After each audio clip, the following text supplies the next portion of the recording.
আল্লাহ রাব্বুল আলামিন তিনি তার প্রিয় খলিল, প্রিয় হাবিব মুহাম্মদুর রাসূলুল্লাহ সাল্লাল্লাহু আলাইহি সাল্লামকে অনেকভাবে পরীক্ষা করেছিলেন। তারই মধ্যে সবচেয়ে বড় পরীক্ষা ছিল নিজের জাতিকে যখন দাওয়াত দিতে গিয়েছিলেন তখন তারা সেটাকে বিরোধিতা করেছিল। নিজের চাচা আবু লাহাব, নিজের চাচা আবু জাহেল, ঠিক না বেঠিক? দ্বিতীয় নম্বরে মক্কাবাসী তার দাওয়াতকে অ্যাকসেপ্ট করলো না, গ্রহণ করলো না। তিনি চিন্তা করলেন, দেখিনি তায়েফে গিয়ে তায়েফের মানুষ ইসলাম গ্রহণ করে কিনা। তায়েফে গেলেন, দাওয়াতি কাজ করলেন, তারা এই দাওয়াতের অ্যাকসেপ্ট করলোই না, বরং পাথর ছুঁড়ে মারল। কি ঘটনা জানেন না? রাসূলের রক্তে রঞ্জিত হয়ে গেল তার জুতা মোবারক। সেই স্থানের মালাকুল জিবাল, পাহাড়ের ফেরেশতারা এসে গেল, ইয়া রাসূলুল্লাহ, আপনি যদি অর্ডার করেন তাহলে এই বাইনাল আখশাবাইন, এই দুই পাহাড়ের মধ্যে যারা রয়েছে তায়েফবাসী ধ্বংস করে দেয়। আল্লাহ রাসূল দোয়া করলেন, না, তাদেরকে যদি ধ্বংস করা হয় এই ইসলাম গ্রহণ করবে কারা? তাদের জন্য দোয়া করলেন। সেই তায়েফবাসী পরবর্তীতে সব মুসলমান হয়ে গেল। কিন্তু আল্লাহ রাসূল যে এই দুঃখ ভারাক্রান্ত হৃদয় নিয়ে তিনি আবার মক্কায় ফিরলেন। ওদিকে এরপরে আরো পরীক্ষা, তার নিজের নিকটের সবচেয়ে যে সাহস যোগায়, যেই নিকার স্ত্রী খাদিজাতুল কুবরা উম্মুল মুমিনিন, তিনি আল্লাহর ডাকে সাড়া দিয়ে চলে গেলেন। রাসূলুল্লাহ সাল্লাল্লাহু আলাইহি সাল্লাম তিনি চিন্তিত হয়ে পড়লেন। একদিকে তায়েফবাসীর অবস্থা, এদিকে নিজের স্ত্রী খাদিজা চলে গেল, ওদিকে ওই একই বছর রাসূলের চাচা আবু তালেব সেও চলে গেল। কিন্তু তার চলে যাওয়াটা ছিল খুবই দুঃখজনক, কারণ সবচেয়ে ইসলামের সাপোর্ট এই আবু তালেব দিয়েছিল, কিন্তু মৃত্যুর সময় তার ঈমান নসিব হয় নাই। নাউযুবিল্লাহ। সবচেয়ে দুঃখ কষ্ট ছিল। এগুলি নিয়ে আমি সামনে আগাবো না, আমি একটু টাল দিতেছি আমার মূল পয়েন্টে যাওয়ার জন্য। এরকম যখন টেনশন, শুধু চিন্তা, প্রেশার রাসূলের মাঝে কাজ করতেছিল, আল্লাহ রাসূল এক রাতে তার ফুফু উম্মে হানির ঘরে শুয়েছিলেন। উম্মে হানির ঘর ওই সকল হয়তো দেখেছে, যখন মক্কা ছিল ওর সময় আর আমার সময় উম্মে হানিটা ছিল ওখানে। এখন ওইটা সব মুছে ফেলছে, বিশাল ই করছে, প্রশস্ত করেছে। ওইটা অনেকে এখন জানবেই না কোনোদিন উম্মে হানি কোথায় ছিল। পরবর্তী প্রজন্ম এরা কোনোদিন জানবেই না এখানে উম্মে হানি নামে কোনো ঘটনা ছিল। কিতাবে থাকবে কিন্তু ওখানে থাকবে না। আমি দেখেছি ওই সময় সদল ছিল, ওই কামরুল ভাই ছিল, আমার চাচা শিহাবউদ্দিন ছিল, এরকম অনেকেই মক্কায় যারা থাকতো, অনেক নিদর্শন দেখেছি যে এখন দেখা সম্ভব না। সেই উম্মে হানির ঘরে তিনি শুয়েছিলেন। রাসূলুল্লাহ সাল্লাল্লাহু আলাইহি সাল্লামের কাছে সাত ফেটে জিবরাইল আলাইহিস সালাতু ওয়াস সালাম আসলেন। কেন? ইয়া রাসূলুল্লাহ, আপনাকে আল্লাহ রাব্বুল আলামিন ভ্রমণের ব্যবস্থা করে দিয়েছেন। কে ব্যবস্থা করছেন? আপনাকে আল্লাহ নিজে মেহমান বানাইতেছেন, এর জন্য আমাকে পাঠিয়েছেন। কার মেহমান হবে? তো কেমন হবে সফরটা? সফরটা হবে কোরআনে আল্লাহ তাআলা বলে দিয়েছেন, সূরাতুল ইসরা, বনি ইসরাঈলের প্রথম নম্বর পৃষ্ঠা, 15 নম্বরের প্রথম পৃষ্ঠায় প্রথম আয়াতে কারীম আল্লাহ বলতেছেন, সুবহানাল্লাযী আসরা বিআবদিহি লাইলাম মিনাল মাসজিদিল হারাম ইলাল মাসজিদিল আকসাল্লাযী বারাকনা হাওলা। ওই পবিত্র রবের ঘোষণা, আল্লাযী, যিনি আসরা ভ্রমণ করাইছেন। আর এই আসরা শব্দ হলো জমিনের ভ্রমণকে বলা হয়, যেটা রাতে করা হয়। এর জন্য শব্দটা এনেছেন আসরা। কাকে করিয়েছিলেন? বিআবদিহি, তার বান্দাকে।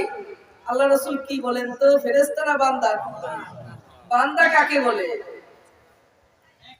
এখন তো প্রশ্ন, আমরাও কি আমরাও বান্দা না? বান্দা কি জিনিসটা? এখানে একটু শব্দের কিছু মারিপেস আছে, যেই কারণে আমরা বুঝি না। বান্দা মানে দাস, বান্দা মানে গোলাম, বান্দা মানে মালিক যেভাবে বলবে সেভাবে তার করতে হবে। মালিক বলছে তুই দাঁড়ানো থেকে ডাইরেক্ট মাটিতে সিজদা দে আমাকে, আমরা তাই তার মাটিতে সিজদা দেই। ঠিক না বেটি? এটা কি বলে? তো বাংলায় বান্দা বান্দা বলতে বলতে এটা কোনো ফিলিংস নেই, অনুভূতি নেই। বান্দা কাকে বলে? যাকে গোলাম বলে, যাকে দাস বলে, যাকে চাকরানির চাকর বলেন, যে মালিক বলবে তার করতে হবে, তার কোনো বিরোধিতা করার কোনো অধিকার নেই।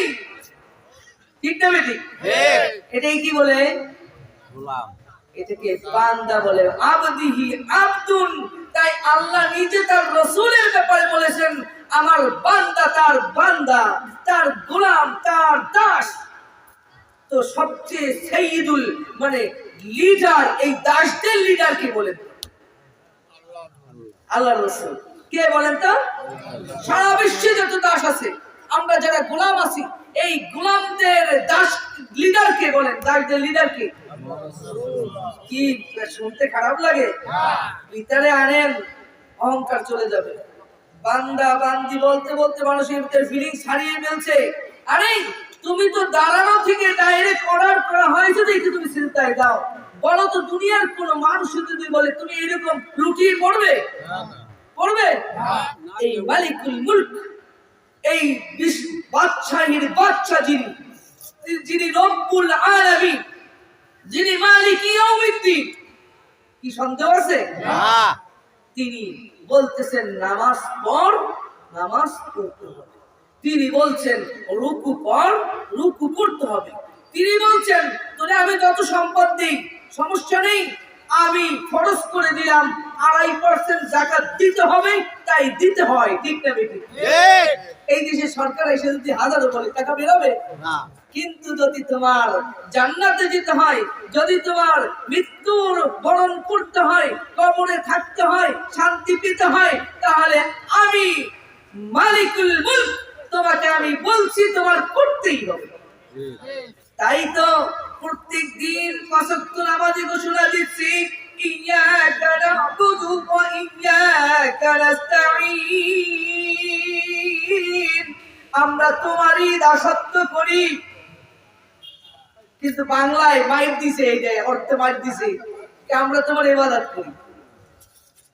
শব্দটা ইবাদত বাংলা হয়ে গেছে।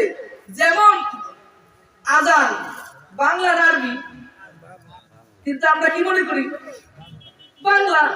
কই সৌদি আরব যাইয়া আরবি কিছু বুঝি না, কিন্তু একটা বাংলা হইছে, এই দেশের আযানটা বাংলা হইছে। হ্যাঁ, সূরা ফাতিহা অথবা এই যে শুরু আমরা বলি, এই সূরাগুলো বলি, লা ইলাহা ইল্লাল্লাহ লা ইলাহা ইল্লাল্লাহ, এটা কি বাংলা না আরবি? কারণ বাংলা হয়ে গেছে না। এই ইবাদত শব্দটা বলতে আমরা নামাজ, রোজা, হজ, যাকাত এতটুকুই বুঝি, কিন্তু ইবাদত অর্থ দাসত্ব, যেই কারণে আমরা বলি ইয়্যাকা না'বুদু, ও মাওলা আমরা তোমার দাস, আমরা তোমার দাসত্ব করি। ঠিক না বেটি? এখন সমস্যা হলো দাস কথাটা বললে ভালো লাগে না, তো মন্দ শোনায়, তাই না? তুমি মাওলার কাছে এর চাইতে নিকৃষ্ট। সুম্মা রাদাদনাহু আসফালা সাফিলিন। পড়েন না, তিনি যাইতুন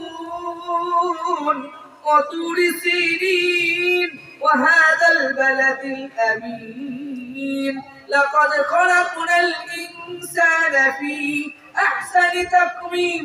তিনটা কসম খাইছে। কসম খাওয়ার পর বলতেছে আমি মানুষকে সুন্দর অবয়বে, সুন্দর ডিজাইনে আমি সৃষ্টি করেছি, সুন্দর আকৃতিতে বানিয়েছি। দুনিয়ার চ্যালেঞ্জ, এর চেয়ে সুন্দর আকৃতি মানুষের মতন আর কোন প্রাণীকে আল্লাহ দেননি। আল্লাহু আকবার। এরপরে আবার বলছেন সুন্দর তো বানিয়েছি, কিন্তু এখানে একটা কথা আছে, সুম্মা রাদাদনাহু আসফালা সাফিলিন, অতঃপর আমি তাদেরকে নিচের থেকে নিচেও ছুঁড়ে ফেলেছি। যদি তুমি দাম রাখতে না পারো তাহলে তোমার দাম কে দিবে বলেন? তোমাকে ওয়ালাকাদ কাররামনা বানি আদম, আমি বনি আদমকে সম্মানিত করে দিয়েছি। কি বলতেছেন? আল্লাহ। বনি আদম নষ্ট কাম করবে, তাহলে কি সে উপরে উঠতে পারবে? তাই আসুন আমরা যে বলতেছি আবদুন অর্থাৎ বান্দা, আল্লাহর নবীও তিনি বান্দা ছিলেন। তাই আত্তাহিয়াতুল লাস্টে কি বলি? ওয়া আশহাদু আন্না মুহাম্মাদান আবদুহু ওয়া রাসূলুহু, আমি আরো সাক্ষ্য দিচ্ছি যে মুহাম্মদ সাল্লাল্লাহু আলাইহি ওয়াসাল্লাম তিনি তার দাস এবং রাসূল। কি বলেন? সাক্ষী দেই। আর সূরা ফাতিহায় কি সাক্ষী দিলাম? ইয়্যাকা না'বুদু, আমরা তোমার দাসত্ব করি। মিলছে? মিলছে কি বলেন? আসুন সেই মাওলা ঘোষণা দিচ্ছে তার নবীর ব্যাপারে, তিনি তার বান্দাকে ভ্রমণ করিয়েছেন, চুজ করিয়েছেন। কোথা থেকে?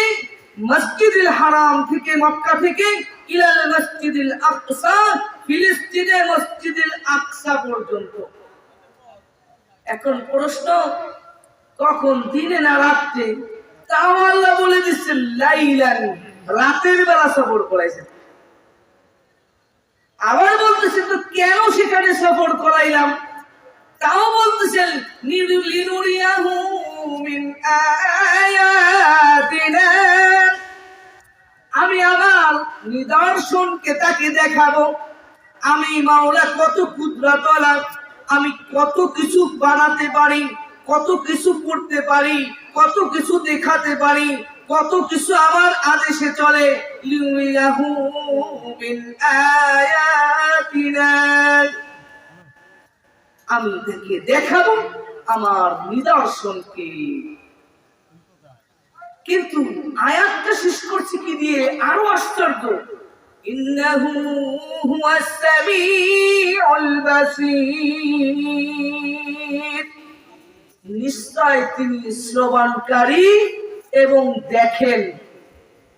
প্রশ্ন হলো, ঘটনা বলল ভ্রমণের, কিন্তু আয়াত শেষ করলো তিনি শোনেন এবং দেখেন।